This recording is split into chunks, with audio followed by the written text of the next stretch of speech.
আমি আমার ওই দিনও সেদিন কয়েকজন ইদানিং তো একটু বেশি বলতেছে, সাবধানে থাকেন, সতর্ক থাকেন, আর একটু মুসগুস করে কথা কইেন, সব ঠিক আছে। আমি বলছি না, কোনো অসুবিধা নেই। গুলি করবে এই তো, গুম করে ফেলবে এই তো, হত্যা করে ফেলবে এই তো, খুন করে ফেলবে এই তো, যে যাই করুক, যে যাই করুক, শেষ পর্যন্ত আমাকে আমার রবের কাছেই ফেরত পাঠাবে, আর আমার রব ইনসাফ করবে, আমার মালিক তো ইনসাফ করবে। তো আমি তো আমার মালিকের ইনসাফ চাই, আমি ওনার কাছে না ঠকলেই তো হইলো। কথা বলে না, আমি আখিরাতে না ঠকলেই তো হইলো। এই তোমরা যারা যুবক বাবা, এখন তোমরা ভালো আছো, যারা সুস্থ আছো, খোদার কসম আল্লাহর দয়ায় সুস্থ আছো, কোন দলের কৃপায় না, কোন নেতার অনুগ্রহে না। সে যে দলের নেতাই হোক, কোন নেতা তোকে ভালো রাখে না রে আব্বা, ভাত মাছ চাইল ডাল তোকে ভালো রাখে না রে বাবা। ভাত খাইলে বেশি মোটা হয় না, অভাবী অভুক্ত কত মানুষ আছে স্বাস্থ্যবান, আবার হাজার কোটি টাকার মালিক এই তো হুকেন না।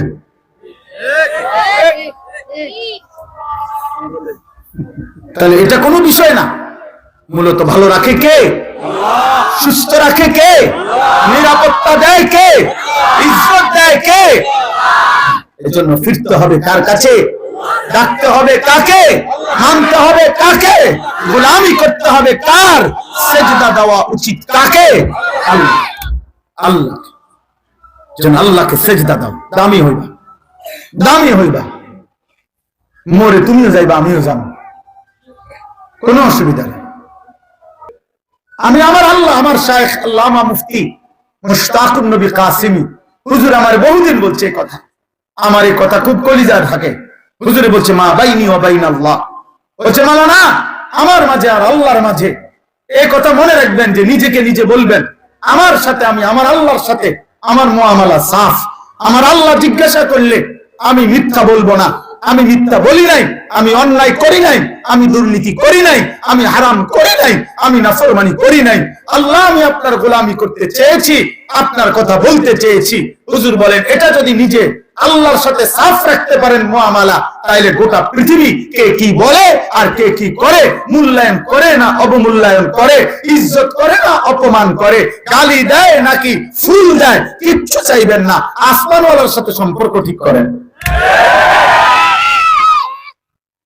রবের সাথে মুআমালা ক্লিয়ার করেন।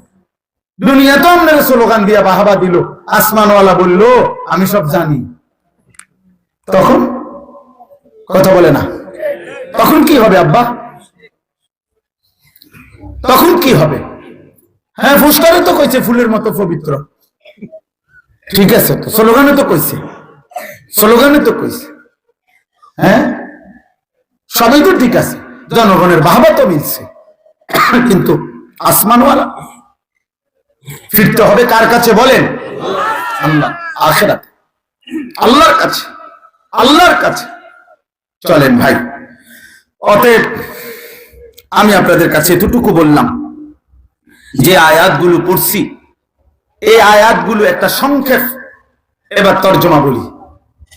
একটা সংক্ষেপ তর্জমা বলার আগে একটা ছোট্ট কথা বললেই সবটা অর্থ বুঝতে সুবিধা হবে। আমাদের প্রিয় নবী সাল্লাল্লাহু আলাইহি ওয়াসাল্লাম মক্কা থেকে মদিনায় হিজরত করার আগে, খুব সংক্ষেপে বলতেছি, সাহাবায়ে কেরামকে এক হিজরতের আগে, মদিনায় যাওয়ার আগে আবিসিনিয়া, হাবাসা, আফ্রিকার একটি অঞ্চল, সেখানে আল্লাহর নবী সাল্লাল্লাহু আলাইহি সাল্লাম সাহাবায়ে কেরামকে মক্কাবাসীর জুলুমের নির্যাতনের অত্যাচারে ওনাদেরকে হিজরত করাইয়া ওইখানে পাঠাইছিলেন। বলছিলেন নিজেদের ঈমান, জান, মাল, ইজ্জত বাঁচাবার জন্য। তো ওই জায়গাটার নাম হলো আবিসিনিয়া, হাবাসা। তো ওইখানে যখন সর্বোচ্চ দুইবারে সর্বোচ্চ 72 জন থেকে 74 জনের মতো সাহাবী সেখানে গেছিলেন। তো এই 72 জন এবং 74 জন সাহাবীরা প্রতিনিয়ত ওই হাবাসা, ওরা খ্রিস্টান ছিল, ওদের বাদশাহ নাজ্জাশী সেও খ্রিস্টানি ছিল, তাদের কাছে আল্লাহর কালেমার দাওয়াত দিছে, কোরআন পড়ে শুনাইছে, এবং ওই বাদশাহ নাজ্জাশী এবং তার দরবারের গুরুত্বপূর্ণ কিছু ব্যক্তি কালেমা পড়ছে। সুবহানাল্লাহ। এই হাবাসা আবিসিনিয়ার কিছু লোক, এর মধ্যে রাসূলুল্লাহ সাল্লাল্লাহু আলাইহি ওয়াসাল্লাম মক্কা থেকে মদিনায় হিজরত করে গেছে। হিজরতের ৭ম বছর, কথা কক ছোট মিয়া, আব্বা কথা কইও না, কথা তোমরা আরো সময় আইব রাহো, সম্মান করো।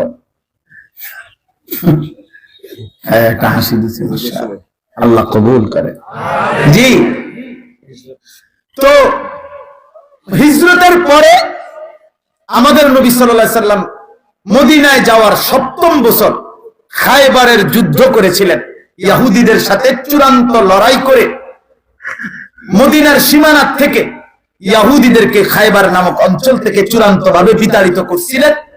এই খায়বারের যুদ্ধ যখন শেষ অবস্থায়, তখন ওই আবিসিনিয়া থেকে সাহাবায়ে কেরাম যারা এতদিন যাবত ওইখানে ছিল, ওনারা চূড়ান্ত ভাবে আবিসিনিয়া ছেড়ে মদিনায় চলে আসছেন। এতদিন যারা ওইখানে ছিল, তো ওনারা যে আসছেন মদিনায় ফিরে, উনাদের সাথে আবিসিনিয়ারও কিছু লোক ওই অঞ্চলে যারা খ্রিস্টান থেকে মুসলমান হয়েছে, ওনারাও নবীজির সাথে সাক্ষাতের জন্য মদিনায় আসছেন। আসার পরে তারা দুইটা প্রস্তাব দিছে, দুইটা কথা বলছে আর কি নবীজির সামনে আসে। ১ নাম্বার বলছে, ইয়া রাসূলুল্লাহ, হে নবী মুহাম্মদ, ইতিপূর্বে আমরা ইনজিল কিতাবে বিশ্বাসী ছিলাম, ঈসা নবীর উপরে বিশ্বাসী ছিলাম, এবং ঈসা নবীর উপরেও আমরা মূল যে বিশ্বাস, মানে বাদশাহ নাজ্জাশীর আকীদা ছিল, মুসলমানদের কোরআন ঈসা আলাইহিস সালামের ব্যাপারে যা বলছে ঈসা নবী ঠিক তাই ছিল। কথা বুঝছেন কিনা? অর্থাৎ শিরকি আকীদা ছিল না তাদের। তো বলছে যে আমরা ঈসা নবীর অনুসারী যখন ছিলাম, তখনও আমরা তাওহীদ, আল্লাহর একত্ববাদকে মানতাম। আপনার কোরআন, আপনার ধর্মের কথা যখন এই লোকদের কাছে শুনেছি, তখন আমরা আপনার অনুসারী হয়েছি এবং আপনার এই কথাও আমরা সর্বান্তকরণে মেনে নিছি, কারণ আমরা তো আগের থেকেই আমরা এই কথাগুলোই মানতাম। বাকি এখন আপনাকেও মানছি, আপনার কোরআনকেও মানছি, ইসলামকেও মেনেছি। এইবার আপনার কাছে আমাদের এখানে আইসা আমরা আমাদের ঈমানের নবায়নও করলাম, তাওহীদের নবায়নও করলাম, আপনাকে মানার অকুণ্ঠ স্বীকৃতিও দিলাম। সাথে এবার আপনি যদি আমাদেরকে সুযোগ দেন, তাহলে আমরা আপনার মদিনার এই ইসলাম প্রতিষ্ঠার কাজে আমরা কিছু সহযোগিতা, আর্থিক সাহায্যও করতে চাই।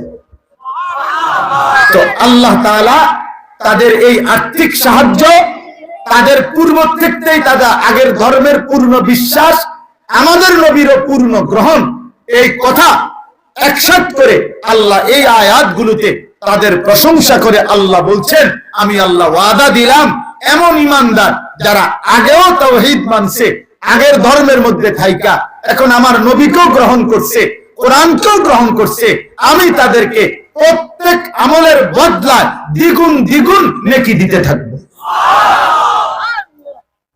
নেকি দেব আমি, আল্লাহ তাদেরকে নেকি দেব। এই কথাটা আল্লাহ তাআলা বলছেন। এইখানে দেখেন